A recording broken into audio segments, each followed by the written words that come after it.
Sometimes you don't need a bombshell revelation to confirm what you've suspected for years.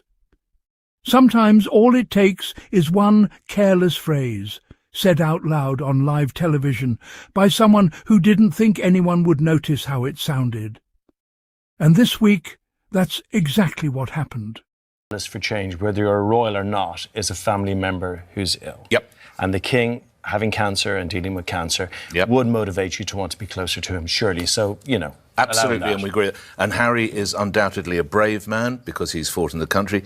Welcome back to Sussex Strong, the channel where we cover Harry, Meghan and this whole ongoing saga with the fairness and care it deserves. Today we're talking about a recent This Morning discussion covering reports that Harry and Meghan are heading back to Britain in a real, meaningful way. Their children reportedly starting school there, Harry's evolving relationship with King Charles, and Prince William's continued conspicuous silence. But honestly, what's got this community talking most isn't the reported return itself. It's what the media reaction has revealed about itself in the process. Let's start with the phrase that's been circulating since this aired. The admission that journalists are already sharpening their pencils ahead of Meghan's return. Sit with that phrase for a moment, because it says the quiet part out loud in a way this community has been pointing out for years without always being believed. Sharpening a pencil isn't preparation for fair, balanced reporting. It's preparation for something pointed, something aimed. Nobody uses that language to describe getting ready to cover an ordinary family story. The fact that this was said this plainly on mainstream daytime television without much apparent concern about how it would land confirms something this community has argued consistently, that a significant chunk of British media appears to walk into coverage of Meghan already braced for confrontation, before she's given them any actual reason to be. And then there's the second phrase worth sitting with just as carefully, the framing that Meghan needs to win over the nation before she's even arrived. This deserves to be named clearly for what it is. It assumes she starts from a deficit, that basic goodwill isn't simply available to her the way it typically would be for virtually anyone else in a similar situation, but something she has to actively earn through good behaviour or charm, or some constantly shifting, undefined standard. Ask honestly, would this framing exist for someone else, in a broadly comparable position, moving or returning somewhere? Based on how these stories usually get covered when other public figures are involved, this reads as a distinctly specific expectation reserved for Meghan, and it's exactly the kind of double standard this community has been naming for years. Now, let's give real, fair attention to the substance of the reported return itself, separate from the media reaction, because it deserves to be discussed on its own terms too, with genuine warmth rather than just critical analysis of the coverage. Central to this story is the reported detail that the children are set to begin school in Britain, and that detail genuinely reframes how we should understand routine, sustained coordination, real roots being put down. If accurate, this suggests something far more meaningful than a symbolic gesture. It suggests an actual sustained chapter of family life, split between two places, being built with real intention. That's genuinely exciting to consider, and it deserves to be treated that most parents share without complication. What makes Charles's situation distinct is that every gesture toward that closeness gets read simultaneously as private family matter and public institutional signal. If the children genuinely are enrolling in school in the UK, that almost certainly required real coordination or at least quiet support from Charles's side of the family. And that's a genuinely hopeful sign, worth acknowledging warmly, because it suggests real effort is being made on his part too, not just from Harry and Meghan. It's also worth acknowledging, with genuine compassion, that Charles has been navigating all of this alongside his own health challenges over the past couple of years. Challenges that have understandably limited how much energy and bandwidth he has for complicated family dynamics, on top of everything else expected of him.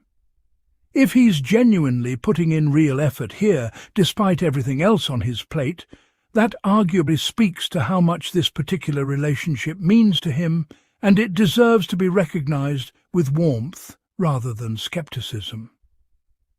Prince William's continued silence deserves honest, careful treatment here, without either excusing it entirely or reading too much hostility into it. In a story generating this much commentary from virtually everyone else, silence becomes its own meaningful signal. While Charles has reportedly engaged to some degree, William's absence from any public commentary stands out. Is this simply William maintaining his usual approach of staying above the daily media churn? Or does it reflect something more specific? Unresolved tension, genuine reluctance, or simply waiting for more clarity before saying anything at all? We genuinely don't know, and this community has always tried to hold that uncertainty honestly, rather than filling it with either false hope or unearned cynicism. What we can say is that this silence exists within a broader pattern that's defined the brothers' relationship for years. Specific, publicly aired grievances on one side, largely measured non-engagement on the other. Whether that changes once Harry is genuinely, regularly present in the UK is a real, open question worth watching with hope, rather than assuming the worst outcome by default. Let's return to the media reaction itself, because it deserves the sharpest scrutiny of anything in this entire story, like an event requiring active management or strategic containment. This community has said this for years, often without a mainstream platform willing to say it this plainly.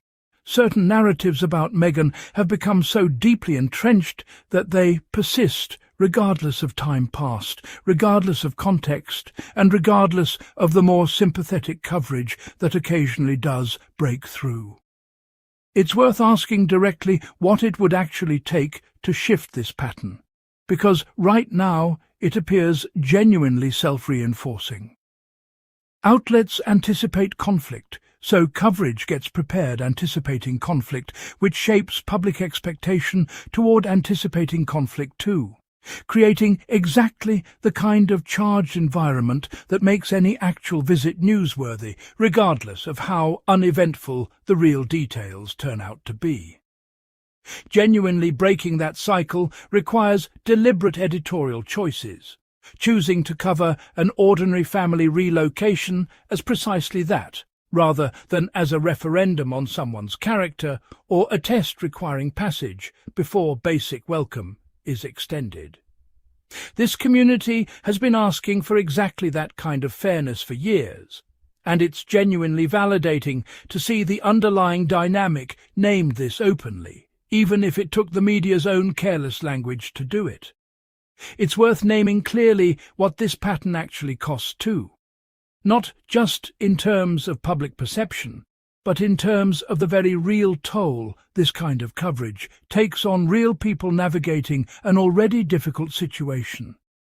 Every time to that human cost, even when the broader conversation treats this family primarily as content to be dissected, rather than people genuinely trying to build a life. Catherine's situation deserves gentle, respectful mention here too, because this community has always tried to hold space for fairness toward everyone in this story, not just the Sussexes.